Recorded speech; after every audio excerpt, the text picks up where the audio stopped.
Hi guys, welcome back to my channel.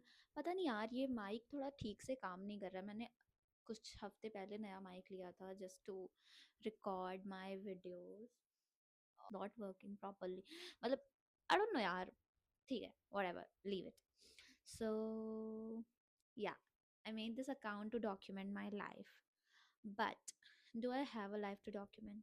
All I do is sleep, eat, binge watch a lot of American shows, and repeat. So, actually, I don't have a life to document, but I do have stories to tell. So, the very first story which I'm going to tell you is about my J story, how it all started. वो मेरी life का बहुत ही traumatic situation था, to be honest. अगर अभी मैं उस चीज़ के बारे में सोच रही हूँ तो मुझे हंसी आ रही है, बट उस आई यूज टू फील लाइक कि भाई अब तो एंड है। ऐसा नहीं फील होता है कि भाई this is the end of you, कि भाई आगे क्या करोगे तुम, what are you going to do. इतना हाइप बना रखा था। टू बी ऑनेस्ट, किसी ने मुझे फोर्स नहीं किया था इंजीनियरिंग लेने के लिए या फिर जेई और जेई की प्रिपरेशन करने के लिए।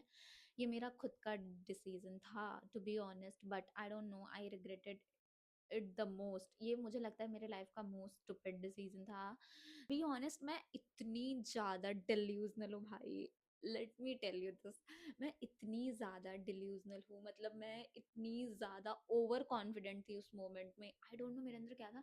मैंने और किसी कॉलेज का फॉर्म तो भरा ही नहीं था। मुझे खुद में इतना ज़्यादा कॉन्फिडेंट था कि कुछ भी हो जाए, मैं तो किसी न किसी आईआईटीज़ में जा ही रही हूँ। मैं मेंस तो क्लियर कर ही लूँ, मतलब मेंस और पे एकदम भरोसा था। कुछ भी हो भाई, मैं तो किसी ना किसी आईआईटीज में ही जा रही हूँ या किसी ना किसी एनआईटीज में जा रही हूँ। तो मैंने किसी और कॉलेज के फॉर्म्स भरे ही नहीं थे। मैं एग्जाम दे रही थी, मुझे पता था मैंने एग्जाम में इतना गंदा हगा है, बट मुझे इतना कॉन्फिडेंट था कि क्या पता कोई चमत्कार हो जाए, क्या पता कुछ ऐसा हो जाए और मेरे अच्छे परसेंटाइल आ जाए, कुछ तो ऐसा हो जाए। मतलब पता नहीं। और तब तक मैं किसी भी कॉलेज, किसी भी दूसरे कॉलेजेस का एंट्रेंस एग्जाम या कुछ भी नहीं किया। एक और कॉलेज का मैंने दिया था, वो था बिट्स का। बिट्स का मैंने फॉर्म भरा था, बट मैं उसका एग्जाम देने नहीं गई थी क्योंकि then again I was like very over confident कि मेरा तो जेई में होने ही वाला है। But unfortunately here I am in GL Bajaj, Greater Noida. So obviously मेरा नहीं हुआ जेई में। तो उस मोमेंट में मैं बहुत ही ज़्यादा ओवर कॉन्फिडेंट थी। सो ये सब कैसे स्टार्ट हुआ था?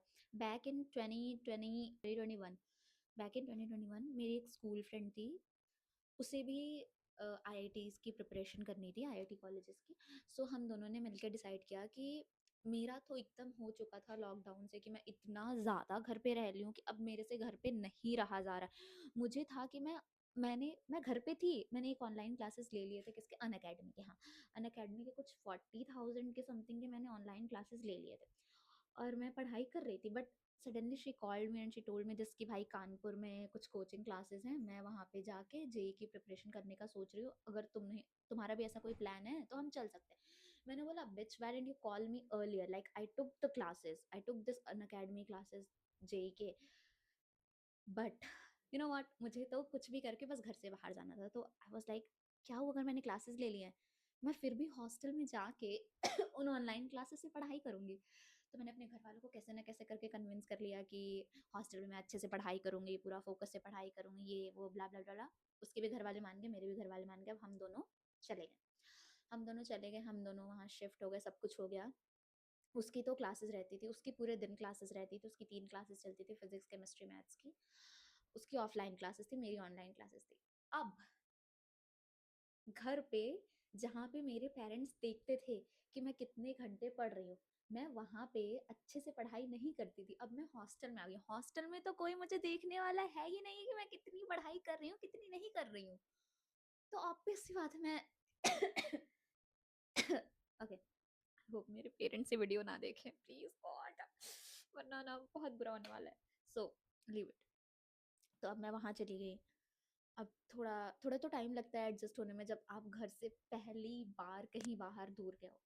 तो स्टार्टिंग के कुछ दिन तो हमें थोड़ा एडजस्ट करने में लगा, चीज़ें मैनेज करने में लगा।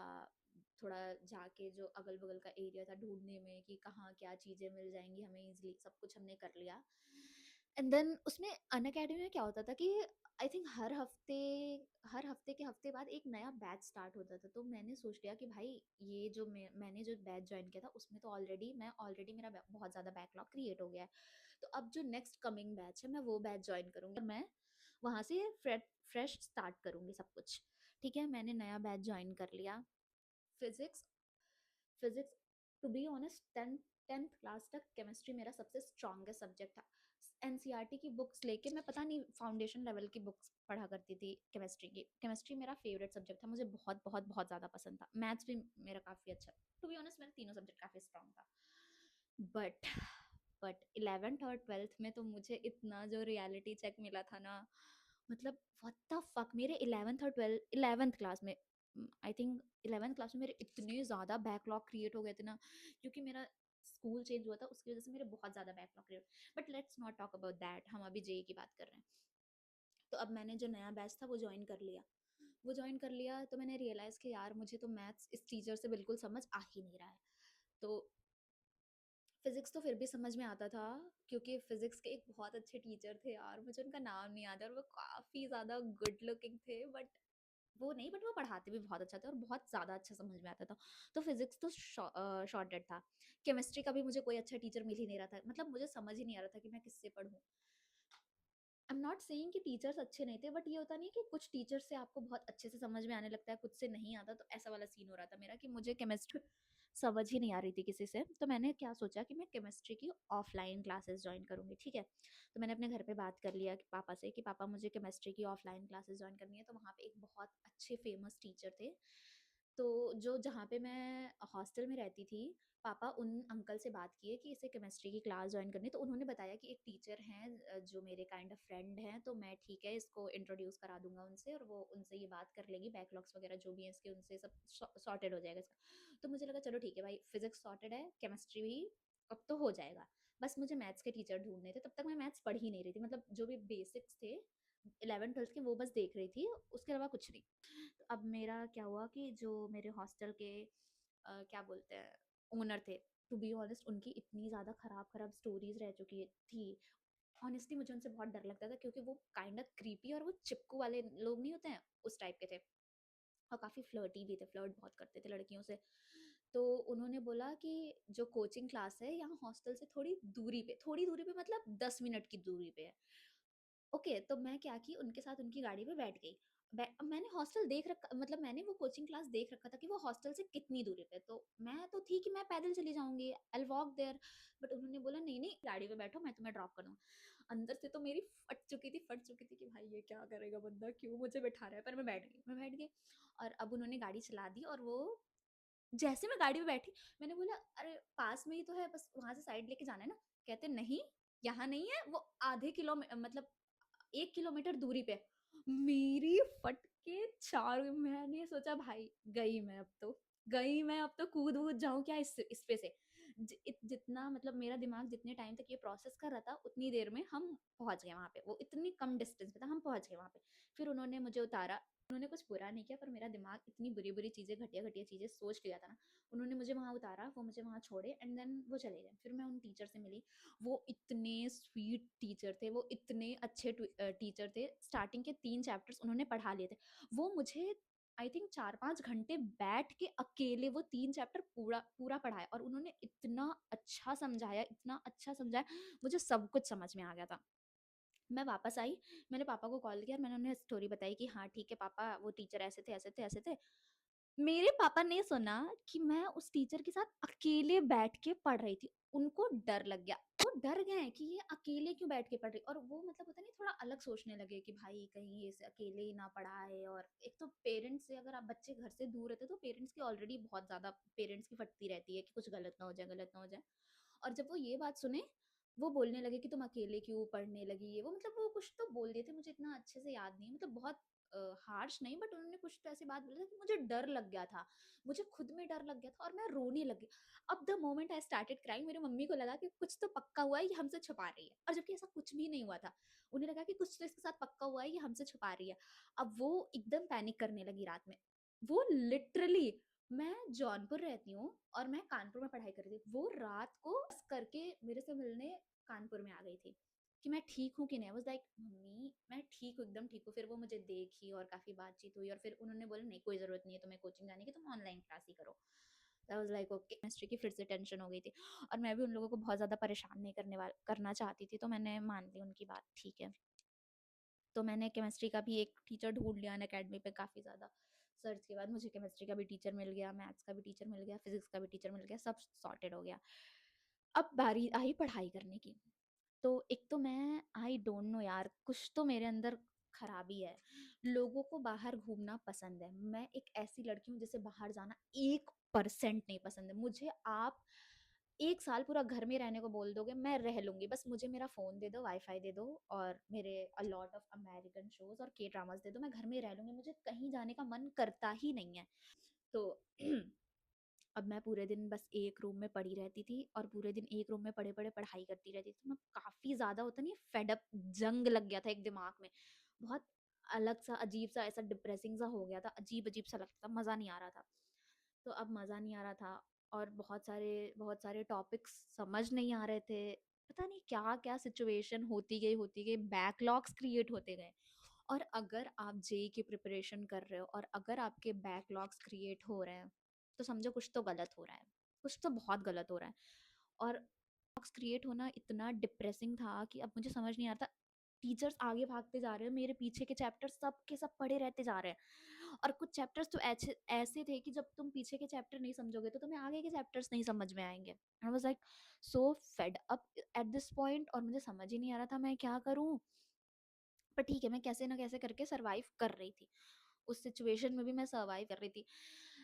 आई मुझे याद है कि एक पॉइंट तो ऐसा आ गया था मेरी लाइफ में जब मैं आई थिंक 12-13 घंटे पढ़ने लग गई थी। आई वाज़ लाइक व्हाट द मैं बस बुक खोल के बैठी थी। आई डोंट नो कि मैं पढ़ रही थी कि नहीं, बस मैं 12-13 घंटे अपने टेबल पे बैठी रहती थी, बैठी रहती थी, बैठी रहती थी। कुछ दिमाग में नहीं जाता। तो हॉस्टल में बहुत सारी चीज़ें हुई थी बट मैं अभी आपको अपनी हॉस्टल लाइफ नहीं बता रही हूँ। मैं अपनी सिर्फ़ जेईई जर्नी बता रही हूँ, तो आई एम नॉट गोना मतलब उस चीज़ में मैं नहीं घुस के बताने वाली हूँ इन डीप। तो क्या हुआ था, पढ़ाई-लिखाई कर रही थी, सब कुछ चल रहा था। एक रैंडम डे ऐसे तो मेरे रोज़ ही मेरी मम्मी से बात होती थी, बट वो मैं घर की उतनी बातें नहीं करती थी कि घर पे क्या सिचुएशन चल रहा है, कैसा चल रहा है, मुझे उतना पता नहीं रहता था। तो अभी कल रात में मेरी मम्मी से बात हुई थी, सब कुछ नॉर्मल, मतलब वो मेरे से काफ़ी नॉर्मल बात की। फिर नेक्स्ट डे मुझे मम्मी का कॉल आता है सुबह दोपहर के टाइम, वो मुझे बोलती हैं कि अ, सो हमारी एक जॉइंट फैमिली है, तो हमारी जो बड़ी मम्मी है, बड़ी मम्मी के जो बेटे थे उनकी शादी हो गई थी, तो उनकी जो वाइफ़ थी, I don't know if I should tell this story in this और नॉट। वेल हाँ, तो ठीक है। उनकी जो वाइफ़ थी, वो मुझे कॉल करती है और वो मुझे बताती हैं कि उनकी बहुत ज़्यादा तबीयत ख़राब है। And I was like what? अचानक से क्या हुआ? तो भी वो मुझे काफ़ी डिटेल में बताती हैं। शी वाज़ लाइक कि बस ऐसे ही थोड़ी तबीयत ख़राब है, तुम चिंता मत करो, तुम पढ़ाई करो, सब ठीक है।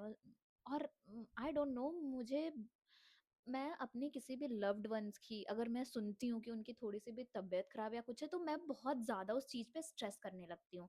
तो इसीलिए मेरे घरवाले मुझे कुछ भी ऐसी चीज़ें बताते नहीं हैं। मैंने सुना तो उन्होंने मुझे बताया, तो उन्होंने बोला नॉर्मल सा है, तो आई वाज़ लाइक ठीक है, नॉर्मल सा है, ठीक हो जाएगा।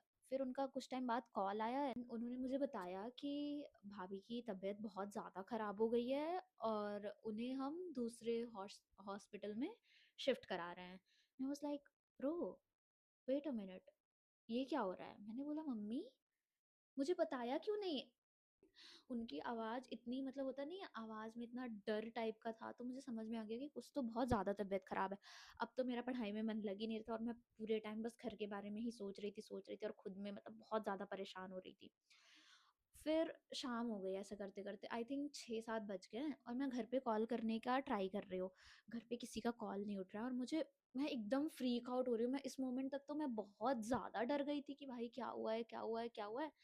Suddenly I am so sorry guys, मुझे बहुत ज़्यादा खाँसी आ रही है, मेरी तबीयत थोड़ी ठीक नहीं है। तो फिर सडनली मुझे एक कॉल आता है मेरी फ्रेंड का जो मेरे घर के पास में रहती है। तो मैं उसका कॉल उठा मुझे बहुत डर लग रहा था। मैं अचानक से सोची ये मुझे क्यों कॉल कर रही है? तो मैं उसका फ़ोन उठाती हूँ एंड वो पता है मुझसे क्या बोलती है? वो इतनी ज़्यादा स्टूपिड लड़की है, वो मुझसे बोलती है अंजलि तुम्हें एक बात बताऊँगी पर प्रॉमिस करो तुम रोओगी नहीं। मैंने बोला क्यों, क्या हुआ? इस मोमेंट तक मेरा पूरा हाथ-पैर एकदम काँपने लग गया था। एकदम मुझे समझ नहीं आता है कि कुछ भी इन सब के बारे में ऐसा सुनती हूँ या कुछ भी, बस आई डोंट नो यार, मेरी पूरी बॉडी शेक करने लगती है। तो she called me and she told me कि भाई एक बात बताऊँ, तुम रोना मत। And I was like okay tell me. तो वो मुझे बताती है कि अ, तुम्हारे भाभी की डेथ हो गई है। And I was like the moment she told मी, मैं बहुत ज़ोर से रोने लगी। मैं कॉल कट करके, मेरी रूममेट द बिच रूममेट वो मेरे बगल में बैठी थी। I was crying, I was ऐसा होता है चिल्ला चिल्ला के रोना। मुझे समझ ही नहीं आ रहा था क्या हो रहा है। मेरी पूरी बॉडी काँप रही है, मैं आँखों से आँसू गिर रहे हैं, मैं रो रही हूँ, मैं रो रही हूँ, मैं रो रही हूँ। और वो मुझे आई मेरे पास, अंजलि शांत हो जाओ क्या। एंड वो आई मेरे पास, उसने मुझे शांत वगैरह कराया कि भाई शांत हो जाओ, इट्स ओके, ठीक होंगी तुम्हारी भाभी, ठीक होंगी, क्योंकि उसे भी नहीं पता था। तो मैंने बताया कि ऐसा हो गया है। मैं घर पे कॉल करने का बहुत ट्राई कर रही थी, बट कोई भी कॉल नहीं उठा रहा था घर पे। ऑब्वियस सी बात है, कोई कैसे कॉल उठाता। तो मेरी बुआ जो दिल्ली में रहती थी, मैंने उन्हें कॉल किया। शी वाज आल्सो क्राइंग बहुत ज़्यादा। तो मैंने उन्हें कॉल किया। अब वो उधर से रो रही है, मैं इधर से रो रही हूँ, तो कुछ बात हो नहीं पड़ती। मैंने कॉल कट कर दिया।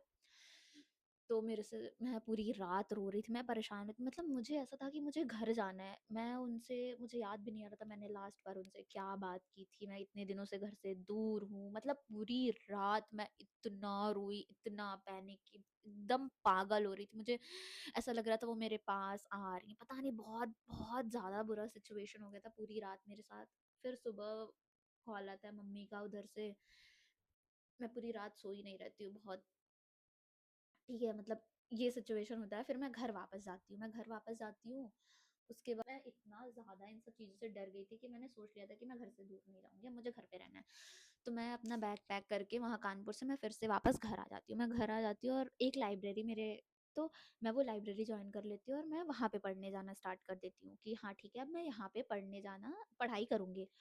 फिर भी मैं इन सब चीज़ों से, आई डोंट नो मेरे दिमाग पे ऐसा क्या इम्पैक्ट था, काफ़ी दिन तक मैं इन चीज़ों से बाहर नहीं निकल पा रही थी। मैं काफ़ी ज़्यादा परेशान थी और उसमें ये जेई का इतना ज़्यादा स्ट्रेस था, इतना सब कुछ चल रहा था, मुझे समझ नहीं आ रहा था। तो ऑब्वियस सी बात है, बस मैं पूरे दिन जाके लाइब्रेरी में बैठी रहती थी, पर मैं पढ़ाई वढ़ाई नहीं करती थी। ठीक है।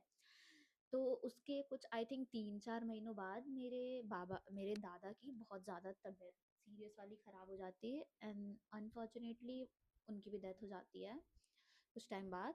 तो अब दो दो चीज़ इतने कम ड्यूरेशन में हो जाता है, तो मेरे से तो एकदम ही, मतलब मुझे समझ ही नहीं आ रहा था कि ये हो क्या रहा है इस घर में।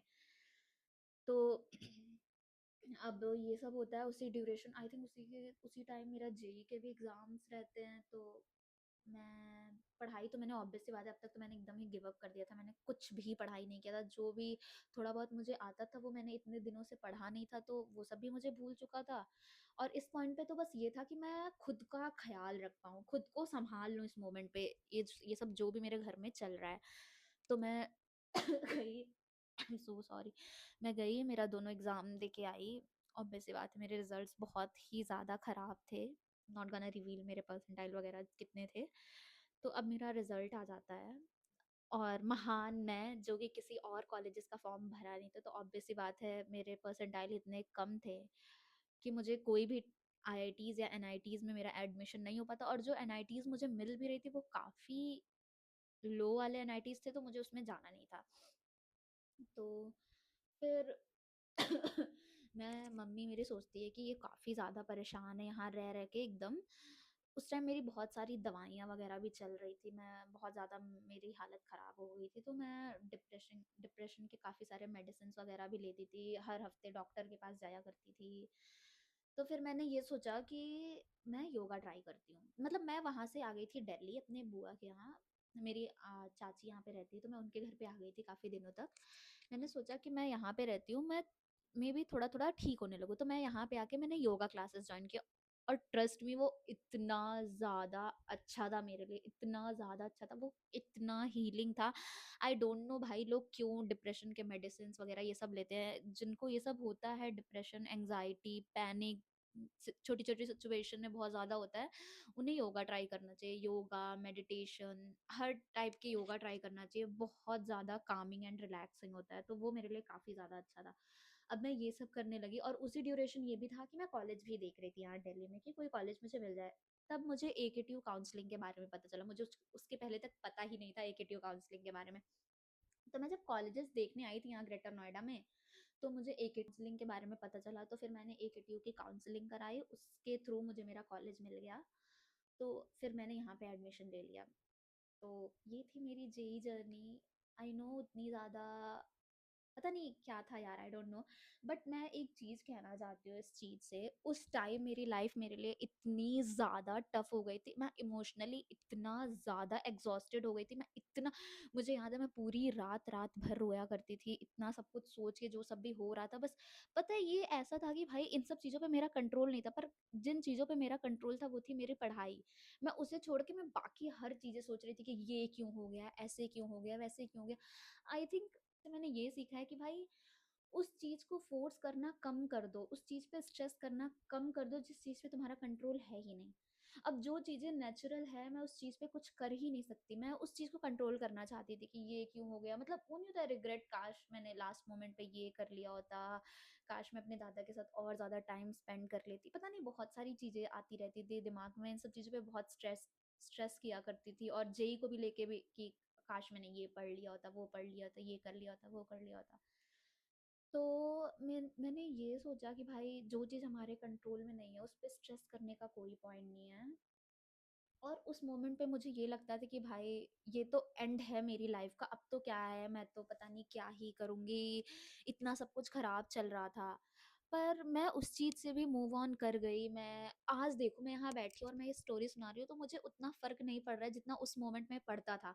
तो यही होता है ना कि अभी अगर हमारी लाइफ में कुछ बहुत ज़्यादा टफ सिचुएशन चल रही है और आपको ये लग रहा है कि भाई ये तो एंड ऑफ मी है, अब तो कुछ हो ही नहीं पाएगा, मैं इससे कभी मूव ऑन कर ही नहीं पाऊँगा, कुछ नहीं होगा, ये नहीं होगा, वो नहीं होगा, तो ऐसा नहीं होता। जिस चीज़ को लेके आज तुम बहुत स्ट्रेस कर रहे हो, आज से 1 साल बाद उस चीज़ को सोचोगे और तुम सोचोगे कि भाई वो कितना सिली चीज़ था, मैं उस चीज़ पे क्यों रो रहा था। तो आई थिंक कि जिस चीज़ को तुम कंट्रोल कर सकते हो, तुम उस चीज़ को कंट्रोल करने की ज़्यादा कोशिश करो और बहुत ज़्यादा स्ट्रेस मत लो यार। जिस भी चीज़ में तुम हो आज, जिस चीज़ से तुम सफ़र कर रहे हो अभी, आज से 1 साल बाद वो तुम्हें उस चीज़ पे फ़र्क भी नहीं पड़ेगा और चीज़ें अपने आप जैसी होगी टर्न आउट होनी वैसी हो जाएगी। सो स्टॉप स्ट्रेसिंग, आज का लेसन है। बाय।